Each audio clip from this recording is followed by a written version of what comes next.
Pessoal, dando uma sequência aqui então, né? Nesse próximo vídeo, depois eu falar da minha irmã, do meu irmão, que já se foram, né?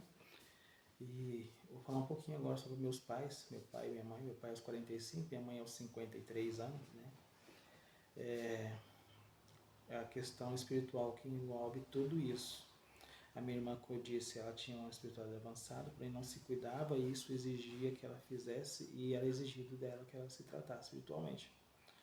Porque, e o meu irmão também aos 32 anos, a minha irmã 33 anos, meu irmão 32 anos também faleceu. E por que eu digo espiritualmente? Para vocês entenderem um pouquinho aqui, eu vou dar um resumo, tá? Porque quando você tem mediunidade aflorada, você pode se tratar de duas situações, como esquizofrênico, né? Ou falar que você tá birutinha da cabeça, né? Por que eu digo isso? Né? O pessoal trata às vezes de ser como louco. Quem tem uma mediunidade um pouco aflorada, mas não entende nada sobre isso, e escuta vozes, ela começa a conversar com essas vozes. Então, se você vê alguém conversando na rua sozinho, você tem a ciência que ele não está sozinho, tá? Não está sozinho. Ele está conversando com uma entidade que está ali com ele, entendeu? Que está falando, ele está ouvindo, e muitas das vezes está no consciente dele, entendeu? Quando chega a esse nível, é porque aquela entidade espiritual, ela já está impregnada nele, naquela pessoa, entendeu? Depois eu explico melhor isso para vocês, tá? Como que isso funciona. E aí, a pessoa, ela está sendo tratada como esquizofrênica, como louco, entendeu? Porque a ciência, né, ela não conseguiu até hoje, né? Hoje está um pouco mais avançado, hoje eles estão conseguindo unir essas coisas. Antigamente não tinha nada disso, entendeu? E nesse assunto vai encaixar o meu tio, que ele ficou louco uma época, como eu falei no outro vídeo aqui, que ele mexia com o livro São Cipriano. Eu vou explicar tudo isso para vocês. Vou tentar nesse vídeo. Se não der, eu corto em duas vezes e faço duas partes. Tá? Então, vamos lá. A minha mãe, ela incorporava em casa, né? A gente morava no interiorzão de Minas, divisa com Bahia. E o meu pai sempre auxiliava ela, entendeu? Ele mexia também com o espiritismo. E meus tios, né? Também mexiam com o espiritismo. E, e isso é uma coisa que você fala que passa de pais para filhos. Nem sempre, mas às vezes passa. 90% dos casos passa. Entendeu? Por que eu digo isso? Porque, pensa comigo, é um ambiente que está sendo manipulado de energias espirituais. Então, automaticamente você está ali todo dia com seus pais, ou tio, ou seja, quem for.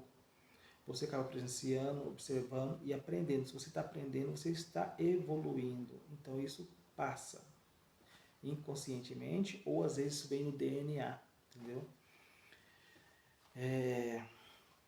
Como herança, né? Então isso é o que eu digo para vocês. A minha mãe, então ela incorporava em casa e então tinha os espíritos que incorporava nela. Essas entidades espirituais que incorporavam nela, ela citava lá os seus nomes, que eu não preciso dizer aqui, não vem ao caso. E eles faziam, né? Passe, descarrego, acendia vela, pedia fazer algum trabalho encruzilhada na mata. E aí eles falavam pro meu pai pegava, anotava, marcava tudo e quando a minha mãe voltava em si, ele passava isso para ela, que tinha que ser feito. E ela executava em outros dias e horários específicos.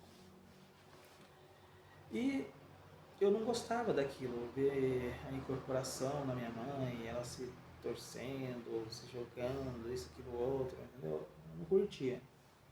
Apesar que eu gostava de ouvir as músicas de toque de umbanda, eu achava muito da hora. De candomblé, eu acho bonitas as músicas, né? E quando eu ouço essas músicas, toca no fundo. E, mas eu não gostava dessa parte. Então teve até algumas duas ou três situações que quando minha mãe incorporava em casa, eu pegava e às vezes aquela entidade estava ali e falava, você tem que ficar para você aprender e ajudar o cavalo, porque antigamente falava cavalo, né? Hoje eles falam médium, né? Mediunidade, os médium, né? E eu falava assim, eu não vou ajudar nada, não quero saber disso não, sai fora, não sei o que. Eu falava para a entidade. Né? Aí, em duas situações, ela falou assim, se você sair daqui, antes de chegar em tal lugar, eu vou te dar um capote no meio da rua. Gente, Das 2 vezes que falou, as 2 vezes foi certeira. A primeira vez eu tinha uma descida, né? Na rua, eu descendo de bicicleta, né? Eu tinha meus 18 anos mais ou menos. Ia fazer meus 18 anos mais ou menos. Aí eu descendo de bicicleta, pá, mano, não sei de onde surgiu um cavalo. Eu chapei no meio dele, a bicicleta passou por debaixo do cavalo, eu caí, ralei tudo. Falar pra você. Beleza.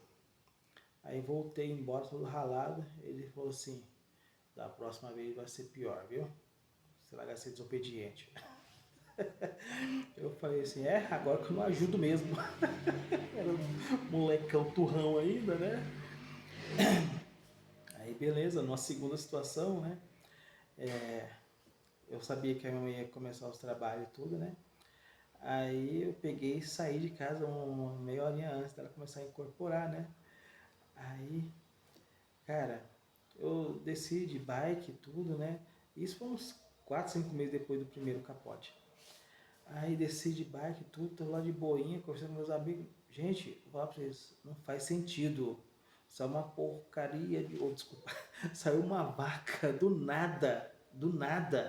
Saiu uma vaca e veio pra cima de mim e me acertou em cheio, velho. Eu falei, que isso, velho? Aí eu lembrei daquela entidade que falou que ia me dar uns capotes pra me aprender. Cheguei em casa, não falei nada, né? Tentei não ficar mancando nem nada, né? Só pra. Cheguei quietinho, né? Aí sentei quietinho, né? Sem dar aparência de nada que eu tinha me machucado, né?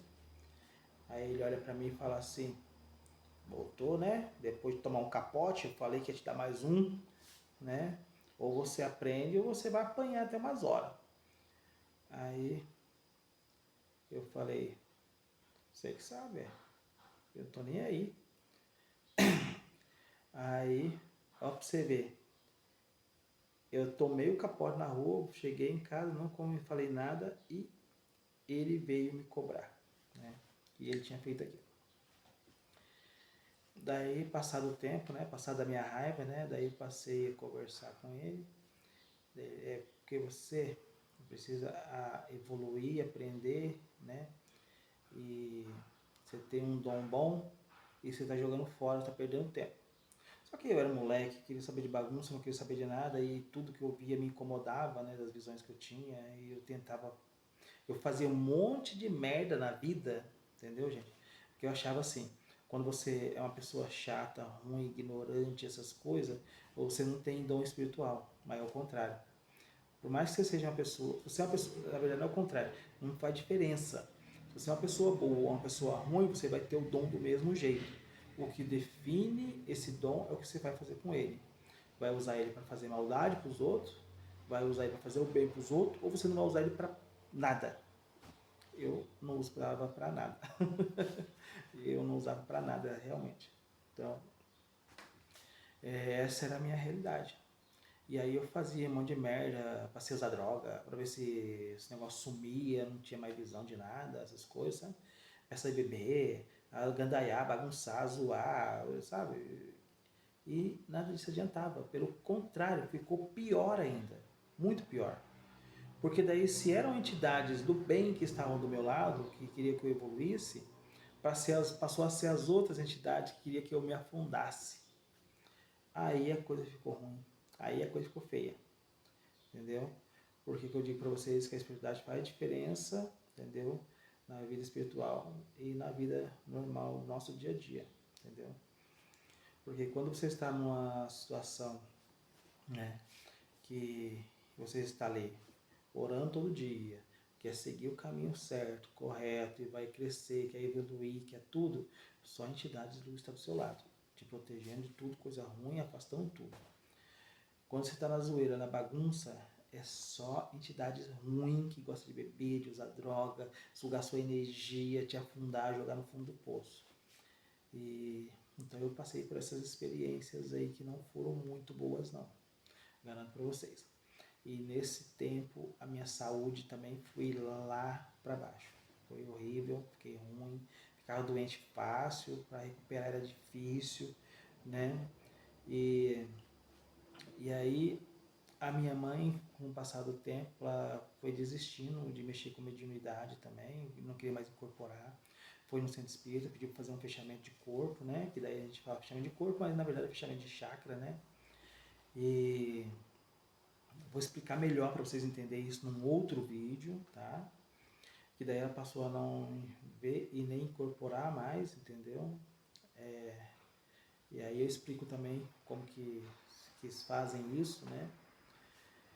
E E após minha mãe parar de fazer essa incorporação em casa, né, que ela não queria mais também mexer com isso, né, aí é que veio a situação mais complexa, porque até então ela bebia e fumava só nos dias que ela fazia incorporação.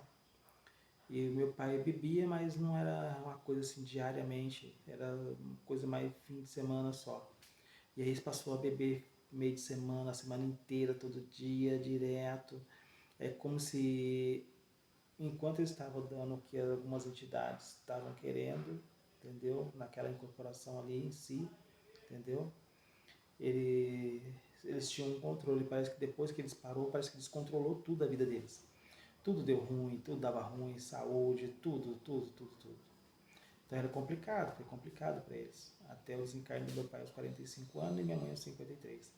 Minha mãe morreu em 2013, né? Comecinho de 2013. A minha irmã foi 8 meses depois da minha mãe, 2013, e o meu irmão 8 meses depois da minha irmã, 2014. Né? Meu pai não, meu pai foi antes mesmo, foi em 1999, né, com 45 anos. Eu era bem moleque ainda, eu estava com meus 18 anos. Ia fazer meus 18 anos ainda. Então, gente, acho que é mais ou menos isso. Acho que por aí, 17, por aí. Não lembro bem, não vou fazer as contas agora não. Então eu digo para vocês que a espiritualidade influencia sim na saúde e na vida que você leva no dia a dia. E a minha irmã, como ela tinha muita energia, ela era muito consumida, né? E isso debilitava ela na saúde e ocasionou, eu acredito que foi mais espiritual do que qualquer outra coisa, porque, cara, que vocês imaginarem de exame de sangue para HIV, para DSTs, hepatite, fígado, rim, nossa, gente, o que imaginar, colonoscopia, endoscopia, tudo ela fez, coitada. Não achou nada, nada. Fez ressonância, fez um monte de coisa, não achou nada, entendeu? Então, o problema dela, no meu ponto de vista, era espiritual, entendeu? Porque quando ela foi para a igreja, ela passou a rezar, a orar bastante, né? Ela ficou bem, aí ela se afastou da igreja, aí ela voltou a piorar, que foi quando ela teve o desencarne. Então, por isso que eu digo que a espiritualidade, se você não cuidar, ela também é perigosa, quando você tem ela aflorada. Quando você não está com ela aflorada, você vai levando a vida, tem os tropeços do dia a dia, né, que vai acontecendo, mas você não dá importância porque são de menores impactos, entendeu?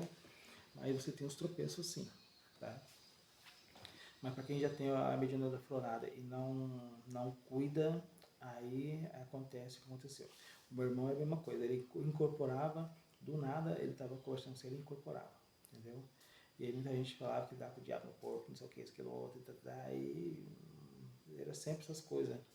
Então, assim, e a entidade que baixava nele, né, ela dava o nome dela lá, tudo que eu não preciso citar aqui, e falava que era fulano de tal, não sei o que, isso, aquilo, outro, e então,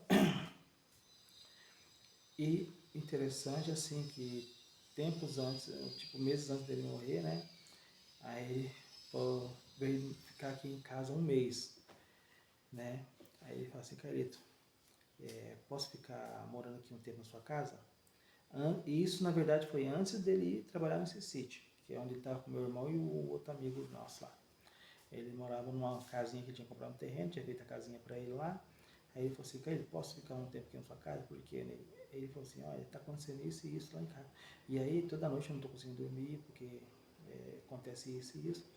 E essa noite aconteceu o seguinte, eu acordei com um vulto em cima de mim, né? Eu estava dormindo de barriga para cima, com um vulto em cima de mim, e aquele vulto preso como se fosse uns braços esticados, com a mão pegando meu pescoço e me enforcando, né? E eu não conseguia me mexer, fiquei olhando aquele vulto me enforcando, né? Ele falando, né? E quando eu consegui me mexer, aquele vulto saiu de cima de mim, atravessou a parede e foi embora. Ele falou, né? Ele relatou daí, eu não quero ficar lá na casa mais, vou vender o terreno, não quero ir mais lá. E aí depois disso ele foi morar lá no sítio com o meu irmão e o amigo dele, né? E depois disso ele vendeu a casa, inclusive para esse amigo que estava trabalhando com ele lá no serviço, né? E começava trabalhando tudo junto lá, daí ele já recebia e já pagava a parcelinha para ele lá da casa que ele parcelou para esse amigo nosso. E ele não quis morar mais lá na casa. E aí, como o cara do sítio tinha registrado ele, deu a casinha para eles morar, ele ficou lá até o dia deles encarnar. Então, por isso que eu digo para vocês, a espiritualidade é complicado, entendeu? É complicado, porque você não tendo entendimento e você sofrer ataques psíquicos, né, espirituais, é complicado, bastante complicado. E você tendo ciência é pior ainda, porque daí você sabe um monte de coisa que você tem que fazer para se proteger, se guardar, e ainda assim você falha e dá abertura. Eu digo isso por experiência. E eu vou passar para vocês depois um pouquinho sobre isso, das minhas experiências, tá?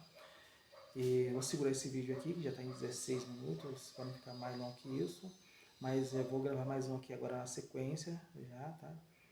E vamos, pois vamos.